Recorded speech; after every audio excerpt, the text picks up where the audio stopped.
ধনকুবেৰ বিশাল ফুকনক গ্ৰেপ্তাৰৰ পিছতে চৰ্চাত অভিনেত্ৰী চুমি বৰা। ট্ৰেডিঙৰ নামত প্ৰবঞ্চনাৰে কোটি কোটি টকা আত্মসাৎ কৰা বিশালক গ্ৰেপ্তাৰৰ পিছতে পোহৰলৈ আহিছে ন তথ্য। বিশাল ফুকনৰ সৈতে অভিনেত্ৰী চুমি বৰাৰ কানেকশ্যন বিচাৰি পাইছে আৰক্ষীয়ে।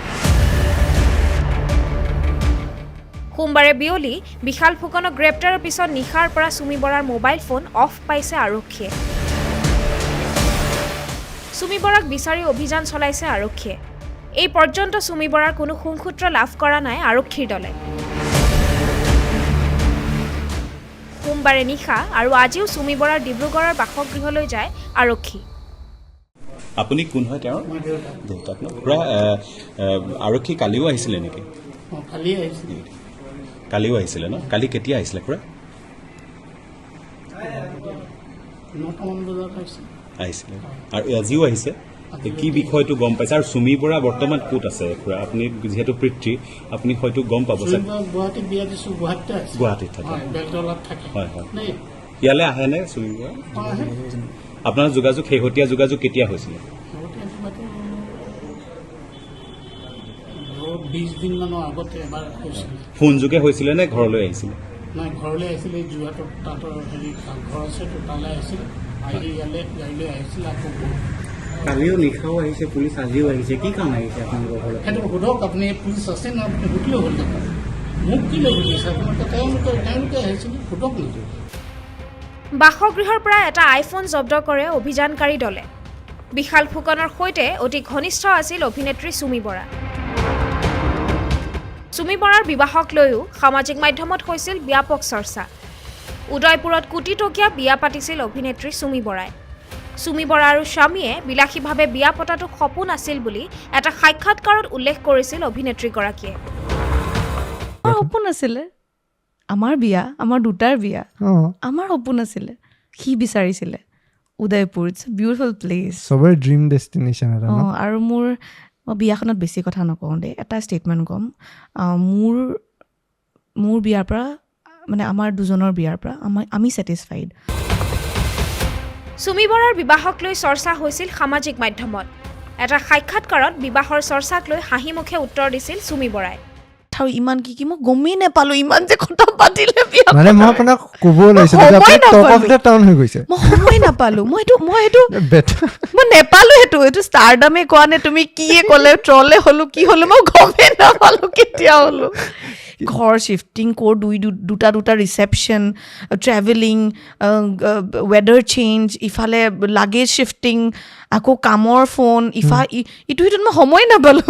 কোনোবাই কিবা কিবি কৈ আছিলে, গম নাপালো। চবতে যে মানে টক অফ দ্য টাউন গম নোপোৱাটো বহুত বেটাৰ হ'ল। আৰু ইউটিউবত দেখিছো চব মোৰ ৰিলছ, মোৰ ষ্টৰি, মোৰ ফ্ৰেণ্ডৰ ষ্টৰি চব চুৰ কৰি ভিউজ পাই গৈছে না পালে। আৰু পৰ্টেল যে কিবা কিবি কৈ আছে কি মানে সব এজাম্পশন ন at the end of the obviously assumption. সেইটো নহয় যোনটো মানে যি যেনেকুৱা ধৰণে কয় বহুত ক্ষেত্ৰত বহুত বস্তুৱে সব এজাম্পশনতে থাকি তাতেই চবে সত্য বিচাৰি। ইমান যে সময় আছে ন, ইমান সময় আছে, কোনোবাই কিবা এটা কৰিছে, বিয়া ইজ ভেৰি প্ৰাইভেট বস্তু এটা। আৰু আমি পাব্লিক ফিগাৰ কাৰণে আমি একো ক'ব নোৱাৰোঁ, কিন্তু খুলি দিলোঁ ন নিজৰ লাইফটো সকলোৰে আগত। They have the right to চে। এতিয়া চবৰে অধিকাৰ দি দিলোঁ। যেতিয়া পৰাই প্ৰাইভেট একাউণ্ট কৰি দিলোঁ ইনষ্টাগ্ৰামটো, তেতিয়া পৰাই পাব্লিক কৰি দিলোঁ, তো এইটো পাব্লিক হৈ গ'ল। এতিয়া আমাৰ ৰাইট নাই আৰু ক'বলৈ যে তুমি কিয় ক'বা। সৰুৰে পৰাই নৃত্য কৰিছিল অভিনেত্ৰী চুমি বৰাই। শৈশৱৰ পৰা সৌন্দৰ্য ধৰি ৰাখিছিল চুমি বৰাই। মঞ্চৰ বাবে উপযুক্ত আছিল বুলি এটা সাক্ষাৎকাৰত উল্লেখ কৰিছিল অভিনেত্ৰীগৰাকীয়ে। অৱশ্যে নিজকে চঞ্চল বুলিও স্বীকাৰ কৰিছিল চুমি বৰাই। টিভি খুব ভাল পাইছিলোঁ, নাচটোতো তেজত আছিলে। আৰু মই ভাবোঁ কোনোবা ক্ষেত্ৰত গড গিফটেড। কাৰণ মই ইমান বেছি ট্ৰেইনিঙো লোৱা নাই, কাৰণ ডিব্ৰুগড়তে শিকিছোঁ, মই ক'তো বাহিৰত ট্ৰেইনিং লোৱা নাই। ইমান বেছি ডান্স ফৰ্মছ মই নাজানো। ক্লাছিকেলটো শিকাই দিছিলে যাতে পশ্চাৰ্ছ আৰু বডিটো ফ্লেক্সিবল থাকক, আৰু চাগে সেইটোৱে বেছ বনি গ'ল মোৰ। তাৰপিছত ক্ৰিয়েটিভ শিকিলোঁ অকণমান, সেয়াই মোৰ। আৰু সৰুতে খুব বেছি এক্টিভ এজনী ছোৱালী, আৰু ষ্টেজ ফিট বুলি কৈছিলে চবে মোক। ষ্টেজত ভাল পায়? ষ্টেজত বিৰাট ভাল পায়। মই ষ্টেজ গাৰ্ল হয়। মই সদায় কম্পিটিশ্যনছ কৰিছিলোঁ, আৰু খুব বিহু নাচোঁ, বিহুৱতী, মৌকুঁৱৰী। আৰু পাপা ৱাজ দ্য বেকবোন, তেওঁ লৈ ফুৰিছিলে।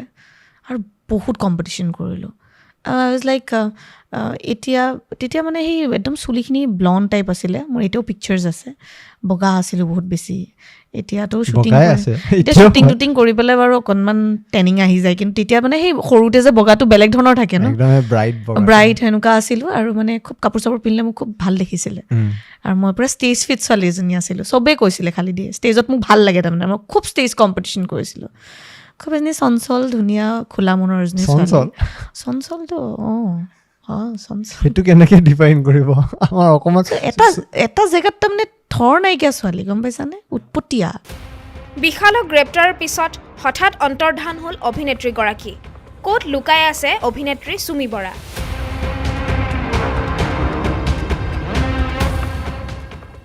সামাজিক মাধ্যমতো চুমি বৰাক লৈ চলিছে ব্যাপক চৰ্চা